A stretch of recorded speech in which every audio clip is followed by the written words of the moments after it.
What's good, everybody? It's your boy JB, Nine Deuce representing JB Speakeasy. Once again, the black platform where black men speak freely. I am, once again, your host, JB Nine Deuce. Right now, guys, I would like to say, first of all, before I get started this topic, thank you guys, everybody who came to support my shows yesterday. Thank you for, what's his name? Jimmy. Jimmy, thank you for coming on, Jimmy. I hope you're watching this on YouTube right now. Please put an alert for my channel in your on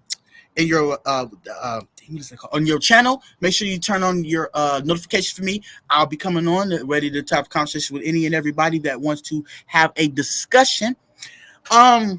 And thank you even to the hater, like the person that came on and cussed me out or tried to cuss me out of me yesterday. Thank you for your support, because every time you come on, I get another more of a boost in the algorithm. So thank you. So even when you was hating, it still played a part. So I love my haters, because I have a saying that says a hater is a fan that don't know that they love you yet. Because remember, they'll be like, how does that make sense? It's a paradox. It's paradoxical, because the very person that hates you usually is obsessed with everything you do wrong, which means they spend most of their day researching you.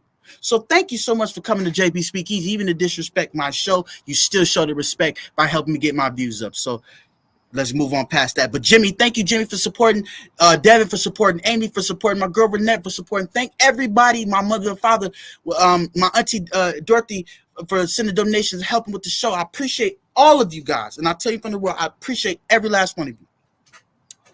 But anyway, today, guys, we got a new subject that we're getting into. And that subject is...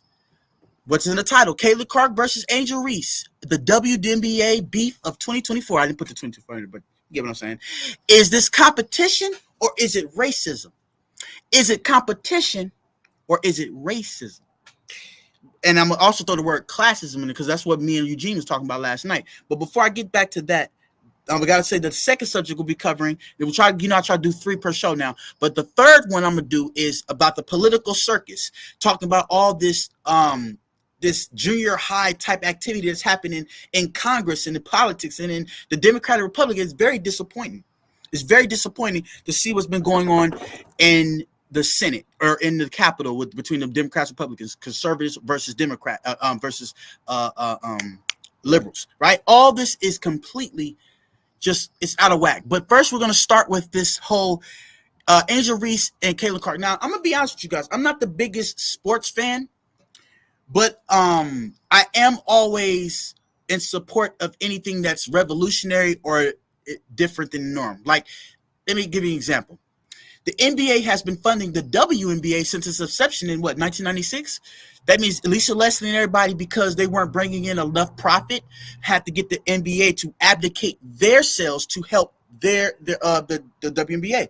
This is what people don't know about. Shout out to rest in peace Kobe Bryant. Doing my research, I found out Kobe Bryant did a lot of his donating his own money to the WNBA. Lisa Leslie, after he died, said they used to have all the time. He used to go to each other's house. He would just be sitting there watching clips, and he'll give her advice and do different things to help out that not their ministry, that's the church in me, but their organization, the WNBA.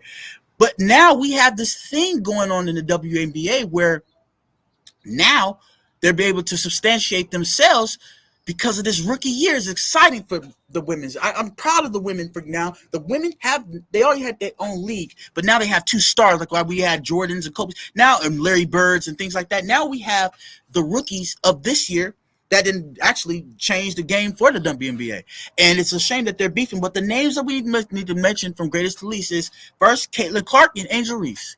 Caitlin Clark, Angel Reese. Now, people say, well, why would you say from great to least and then say Caitlin Clark first? Well, Caitlin Clark, according to her statistics, she's on average a better player than Angel Reese. But I don't want to get into that in a disrespectful way, but that is the truth. She's a better overall player. And Angel Reese has brought a lot to the game too. Feel me? You know what I'm saying? She kind of brought that fierce competition back into basketball that was once there, because people were saying the men's league was starting to get soft. So see the women getting into it and trying to throw elbows, do little things. Of course, there's flagrant fouls, things like that. But it's good to see the art of competition brought back to its first. I guess I'll say it's first. How this first was, how we first got down. Nobody was soft. The male basketball players being soft. It's kind of, and even though the flagrant foul shouldn't be happening, it's still good to see the art and the intensity of, the intensity of sports at its all-time high again. But anyway, I'm going to play a clip from this guy named Tommy Sotomayor. He was covering. I'm gonna start with Angel Reese with the championship where she was or was it the last game or the championship where she was crying and was angry that she lost. And in this clip, they were basically reminding her, like, well, you're the type of to be an antagonistic player. You like to get up in the player's face and drop, I'm gonna do this, do like how Jordan used to do in the 90s, stick his tongue out, and like Kobe, I'm gonna drop this many on you, all that kind of stuff, right? So when you lose, you can't get mad. But anyway, let me go ahead and play this clip really quick. Let me go ahead and bring this in, guys. Bear with me. I got the clip ready. I just want to bring it up right now. All right, here we go. Half breed. There we go. There's a reason why that's called that, but here we go.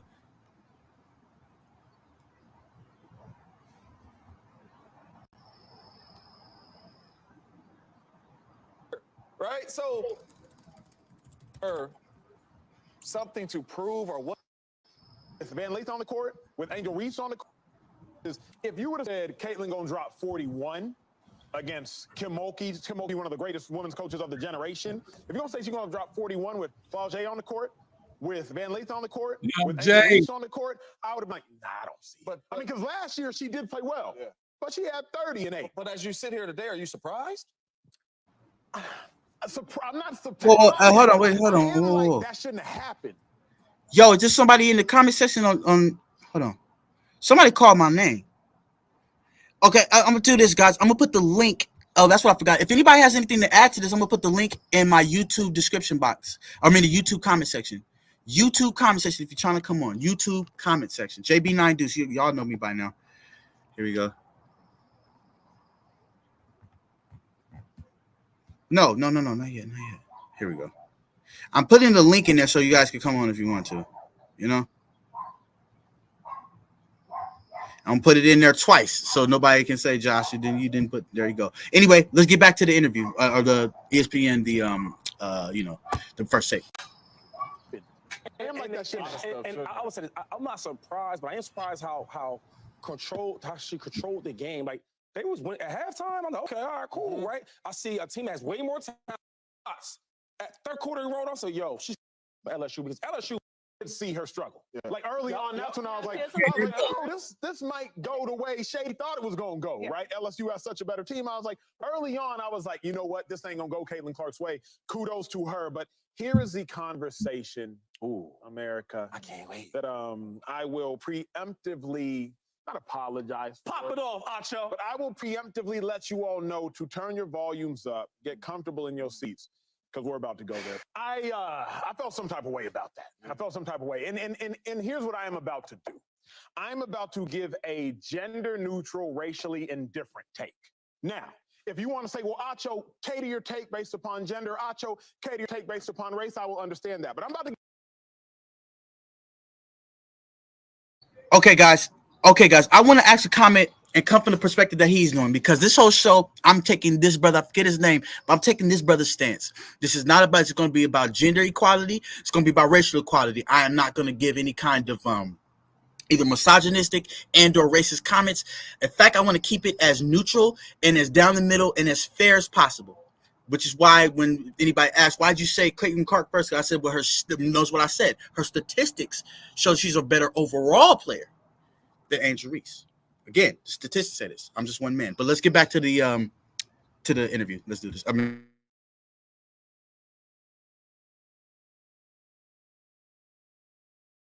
Okay, yeah, let's get back to the first take.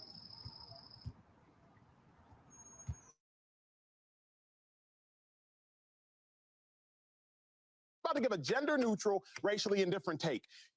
Angel Reese can't be a big bad wolf, but then kind of cry like Courage the Cowardly Dog. Because if you want to act grown, which she has, if you want to get paid like you grown, which you are, if you want to talk to grown folks like you grown, which you did post-game when you told a coach for an opposing team, watch your mouth. If you want to tell people get your money up, then post-game when you take an L, you just got to take it on the chin. Do y'all think so far? Put your hundreds up. Okay, let's take a look at what he just said, because I'm in 100% agreement with you. My thing is, if you're the type of player to antagonize other players, stick your tongue out like Jordan used to do in the 90s, or do like Kobe said, I'm going to drop 40 on you, I'm going to drop 40. If y'all remember back in the day, I'm going to drop this on you, I'm going to drop that on you. If you're the type of player that you like to go in and do that, then when you lose, you have to do what I was taught to do when I was coming up, which means have enough honor to be like, yep, okay, I lost. Y'all did that. I'm going to come back for y'all behind next season then. I'm going to come back for, I said behind because I'm not cussing in the show, but I'm going to come back for y'all next time then, okay? It's turning, because look, I have a quote that says you got to learn how to lose to win. Some people don't understand that. Lose to win meaning that sometimes you got to learn how to take an L to know how to, it helps you appreciate your wins better. You know what I'm saying? And if you're the type to where you talk all the crap as soon as you're winning, but then as soon as you lose, you have a problem, and then you want to attach racism to that? Nah, can't do it. But I got ahead of myself. But I would like to agree with this brother. If you're the type to antagonize other players, when you lose and you get antagonized, don't play victim. That's what I'm saying. I don't like people playing victim. All right, let's go. Put your thumbs up if you agree with this take. Put your thumbs down. L, like you grown. Because what frustrated me is when you want to be the villain, but you want to hope for sympathy like a hero. No villains in any sports get that kind of sympathy. Whether it was Richard Sherman in his time, whether it was Baker Mayfield in college, whether it was Steve Smith, whether it was Aqib Talib, whether it's Draymond Green, if you want to be the villain, you're going to have to take it like a villain. So the only thing I didn't like, because Angel Reese's performance, it was phenomenal. But post-game, when you go to the podium and now you want sympathy, where was sympathy for all of those who you exposed your villainness towards? I don't know. That's where I was at, Shay. No, I listen.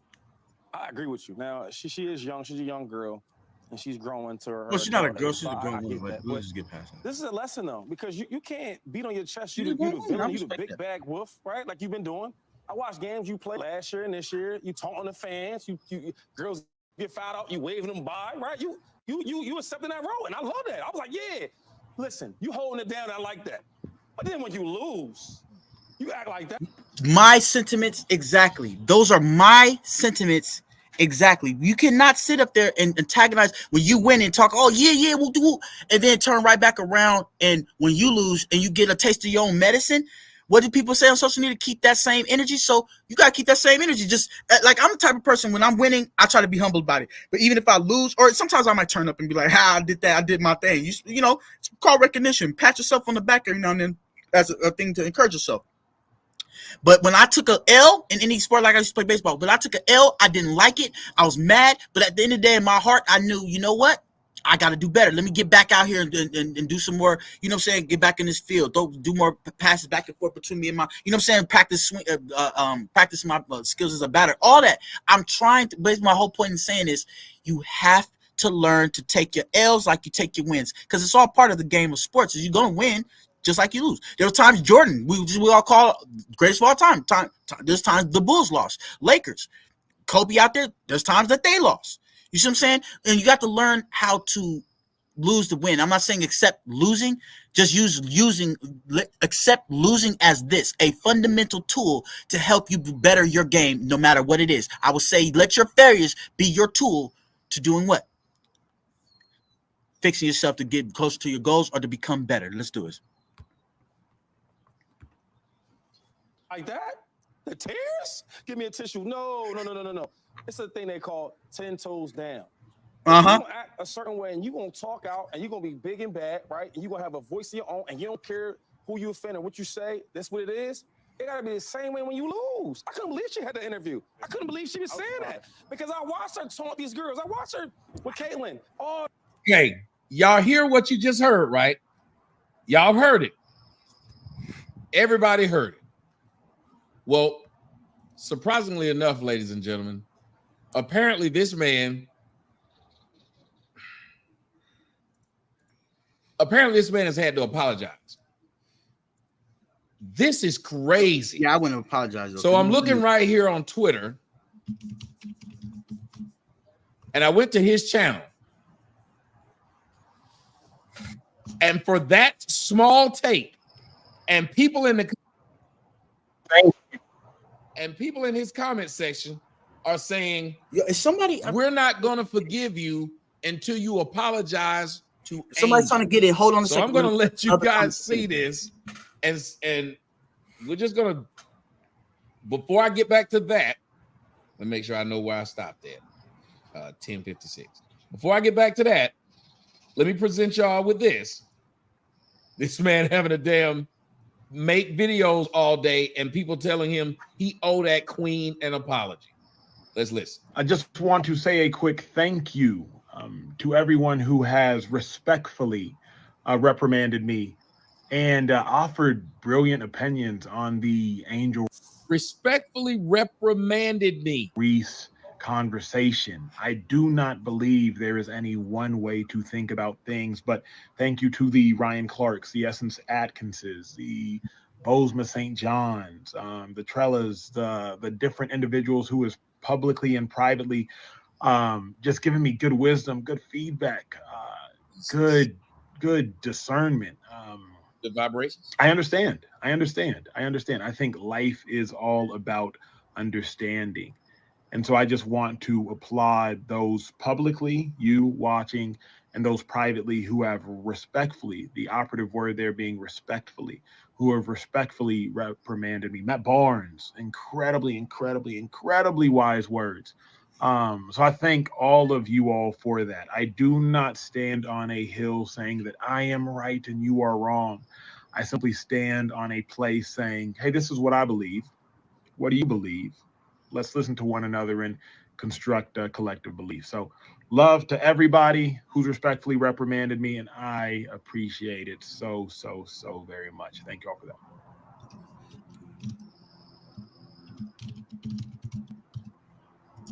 This man had this in a y'all reprimanded me. This right made a big deal.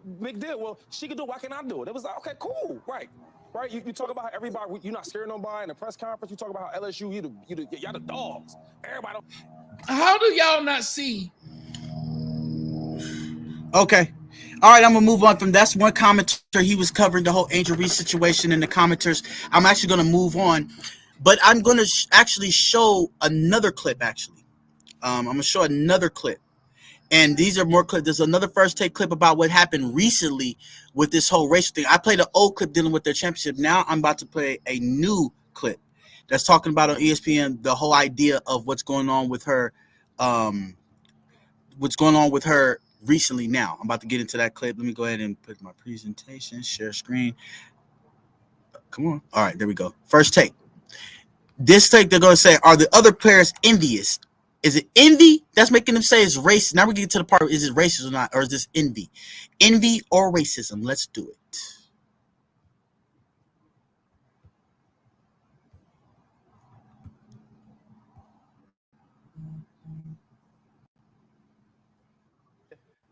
I think it is honest. When she speaks about the league, she talks about the collective. And yes, she did acknowledge herself. We talked about the experience of the Chicago Sky game that was streamed on a cell phone and thousands of people locked in to watch that broadcast. 2 million. We talked about 2 million. You're right, Shay. We talked about the 3.2 million followers, her Met Gala experience, being able to go to the Met Gala and show up in a preseason game, the numbers that have translated in terms of her ability to rebound for this Sky team. This is an organization that is also finding its way under new head coach Teresa Weatherspoon. And so I love the confidence that Angel Reese operates with, but also in her confidence, there is a mindfulness that's inclusive. And I think that is what is almost true to the fabric of the WNBA. It's not that you can't compete and all that. We just had a whole conversation about competition within the parameters of the game. But I think this confidence from a young woman that's been in the spotlight and had all types of things hurled at her for no reason, I think that is a really good sign that she. I'm gonna say this though. I agree with what this lady is saying for the most part, but the problem I think most people have, including myself, is we don't have a problem with her confidence. We don't have a problem with her game. She's pretty good. We don't have a problem with her, bringing that intensity back to not hip hop, but to basketball. Period. I respect that. My thing is, there is a too far. And if you go, let's not just say if it's too far, that's the wrong word. Let's just say that you are offending people. Let's just say you offend somebody, right? You say, I don't care, this is the game. Cool. But don't try to equate that to racism and then don't play victim later. That's my thing. So you can have your confidence, but when you lose or when your confidence starts turning things, oh, it's racism, it's this and that. Like, no, it's not. You just lost. Or not lost, but you got to stop saying everything's racist. That's the point I was going to get to. But it's nothing wrong with having confidence. I respect her confidence, but in confidence, there's a balance between confidence and humble. And though that could be paradoxical to those who don't know how to do it, it can be balanced to those who do understand to do it. Once again, it's paradoxical to people who don't know how to do that, have the balance is what I'm saying between confidence and humble. And then the other side, which is you being able to understand that difference and not, and when you don't understand the difference in your actions, it will display clearly. But here we go. She understands the big picture of what is happening in women's basketball. What I love most about what she said is that she's always paying it backwards. She's always talking about those that came before her. And she understands there are a lot of great players that don't get the opportunity, that didn't get the opportunities that she got to go to a Met Gala, that's on television, that have social media, that had NILs or whatever marketing deals were in college, that were very good players that never got an opportunity. They didn't even have a WNBA. And so for her to constantly always go back and to make sure she gives those, and even though if she doesn't mention them by name, we've been around this game long enough to understand who a lot of those women are. I love the fact that she does that. I love the fact, yeah, she is. It goes back, look, it started when Caitlin Clark, when she took down South Carolina, that mythical team, they were undefeated, and nobody thought they were going to lose because, and guess what happened? She did that. And then when Angel Reese and Caitlin Clark got together, guys, I know Monica, you and Shanae don't remember this, but this was Larry Bird and this was Magic Johnson. And we know how. Boom. I'm glad he said what he said. I had to turn the camera back on. I'm glad he said what he said. This is where it's not racist, because when Larry Bird and Magic Johnson was going at it, nobody saw it as racism or saw it as some kind of, oh, this is some kind of, no, it was on the premise of we both good.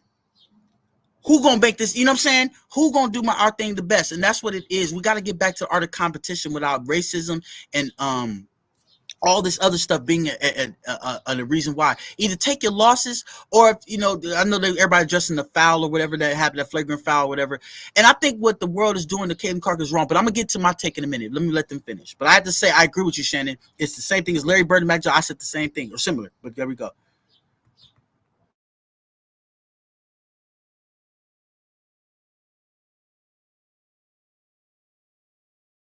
I was divided. Whether you want to admit it or not, it is what it is. And so we got that. And so you got one side over here, you got one side over there, and they're cheering for whatever reason. Competition goes to spoil. I get to do whatever I want to do. If I want to the hookah dance or whatever I want to do, I'm going to do because I won the ball game. So Angel is absolutely correct. I have no problem with what she said. This rookie class has been amazing from Caitlin Clark to Angel Reese to Cameron Brink or Rickey Jackson. All of them have been outstanding. And we're watching this, and we're watching the WNBA rise. And I'm happy for it because there are a lot of women that put a lot of hard work and sacrifice in that did not get the credit that they so rightfully deserve. And Shannon, I love that you brought up Larry Bird and Magic Johnson, because if you look at the timeline of growth in the NBA, at that point, the NBA was on tape delay, and they were looking for someone to usher in a lot of growth to the league and also stability. And if you look at the timeline, that was around year 30 of the NBA. And right now we're around year 28 of the WNBA. And we're seeing a lot of the intersections of things that make women's basketball quite polarizing, which might be frustrating to Monica and I who have played it. But the truth of the matter, when you have race, when you have gender, when you have competition, it has created and catapulted women's basketball to this amazing moment, for better or for worse, because sometimes we have conversations like we started off with, but also we have conversations about the growth of the game that matters. And that's why I say, yes, in women's basketball, we have this one supernova star in Caitlin Clark, but there is also in the galaxy a constellation of stars. And one of those that shine the brightest is also Angel Reese. And she understands her role and she understands what she brings to the game. The way that Angel plays is not perfect, but boy, I talked to my sister who had to play against Angel. And I don't know if y'all saw the highlight. That woman plowed through my sister. My sister's an MVP and a champion. She fears no one. She embraces the physicality and she shows up in moments to uplift others. And I think that's great because I think Caitlin and Angel understand that they need each other to be successful. Yes, Caitlin is forcing arenas to upgrade all around the WNBA, but Angel is also forcing sellouts. The Las Vegas Aces, the back-to-back champions, are forcing sellouts all growth is good growth. And also we stand on the shoulders of those who came before us, those who did not have the spotlight, but still have provided so much substance to lean on in moments like this. In order to have a successful business, you need to have investment before the moment comes. The investment has been happening by countless players in the WNBA. Now the moment is here, and we want to see that keep moving forward. And I think Angel did a great job of acknowledging that once again. I just want Caitlin Clark and Angel Reese in the WNBA finals. That's all I hope for. If I get that, I'm. Hey, that might be a while. Right, I don't know if you see them standing. Stephen A.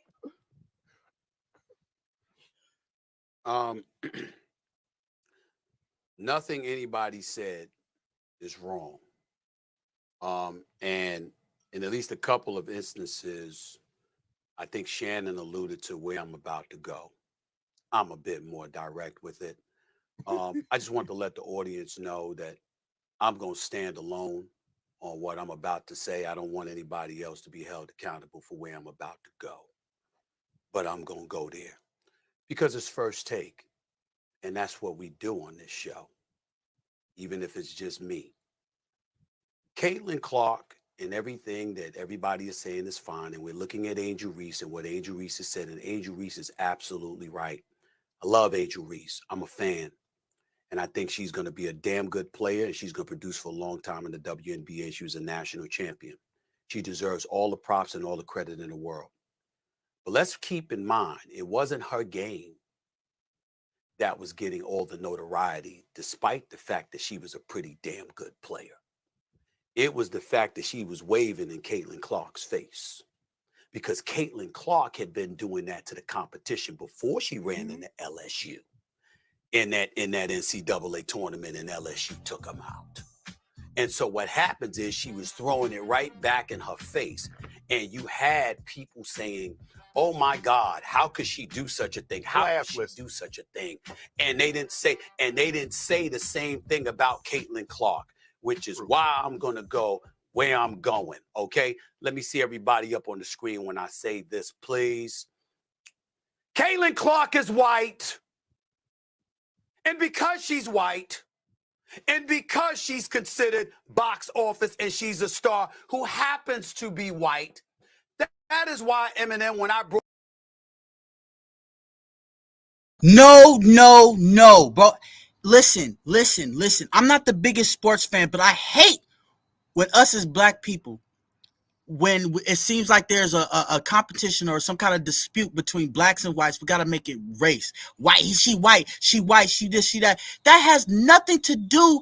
Listen, as soon as he's done, I'm going to go through the stats so that the statistics could shut everybody up. Because you can't argue with math. But I hate the idea that, it's because she's white that this is happening. That could be a true, that could have some reason to do with it. But come on, her stats back her up. Her stats do. Not that she's white. She's the best rookie, right? Or she's one of the best rookies right now, bro. Let's stop playing, bro. Let's stop playing. Let's be real. Everything ain't a race issue. Some things are just, I'm better than you, and I happen to be white. The same thing is with Eminem. I remember when everybody loved Eminem, even black people, but they wait 20 years to run around and talk about, black people don't play Eminem. Black people don't do this with Eminem. This, that, and the third with Eminem. I'm saying that when it comes to white people being in predominantly black genres, if the white person is good enough to play with the blacks or rap with the blacks, that's cool. When I was rapping, I have a friend.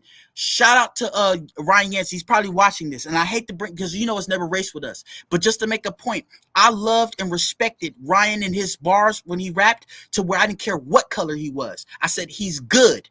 And I want competition to improve my own skill. So the same thing I would ask from people that are into basketball, that you take out this white, black, and look at statistics and facts. That's all I'm asking.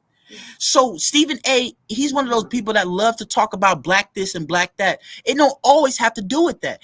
Let's just say I was in the NBA. If I was in the NBA and there was a white player better than me, my little ego would be like, man, this dude, I say this man is probably better than me, or this man is my competition. Not this white man is my competition. Let's take race out of it. This is the whole point of the show. Let's take race out of it. All right. That's all I'm saying. We don't have to bring race to it, but I'm gonna let Stephen A finish what he had to say. Let's go.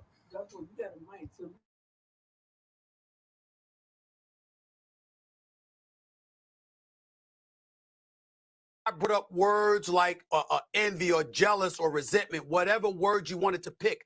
I didn't say it in a negative fashion like, oh my God, it's a problem. I used the word justified. You know why? Because black people throughout this country for years have felt that level of ire because we know we've got to be twice as good to get half as much. We know we've got to extend ourselves. We know we've got to put ourselves on Front Street to have a shot at getting half. Pick a profession. Pick a name. Ask yourself, pick the biggest star. Pick the biggest star in podcasts. Pick the biggest star in television. Pick the biggest star in sports or whatever. That's black. And ask yourself the question that we all ask. If they were white, what would they be? How much money would we get paid if we were white? How much success would we reap if we were white? How much endorsements would we get? How receptive would America be to us? Because it's still 60% of the population. And even in the year 2024, when the white populace in this country is dipped from 90 to 85 to 80 to 70 to now 60% and dipping.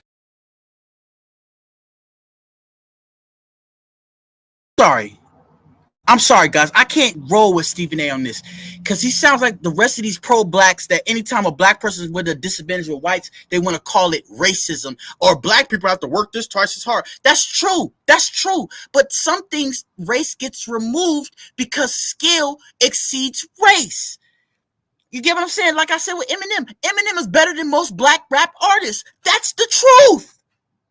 That's the truth. Why do people have a problem with the truth? The truth is not going anywhere. We have to start as people, as blacks, as whites, as Hispanics, as Asians, as if the alien. I don't care if you're an alien.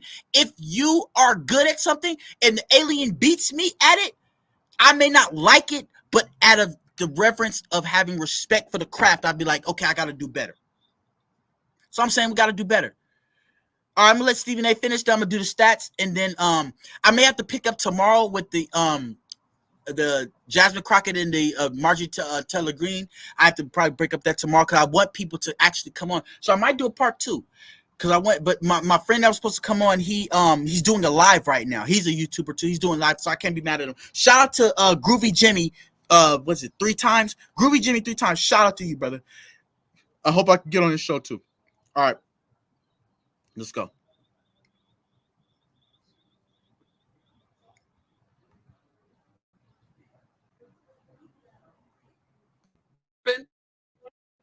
Okay, even now, you have a situation where you get somebody who happens to be white and they're a star and they deserve the acclaim. They receive something we know we wouldn't receive. Pause. You see that right there? This is why Stephen A needs to be quiet on this if he's going to just bring race. I know you played and all that. No, let's remove you out the equation if you can't get past race because you out of your own mouth just said that it was well-deserved acclaim. So if it's well-deserved, then there should no way that race should come into this. That's all I want to say. That's all I want to say because you said it's well-deserved. If it's well-deserved, then there's no way in hell you should be mad that this person is getting the claim that they're getting. I'm sorry. You shouldn't. But here we go.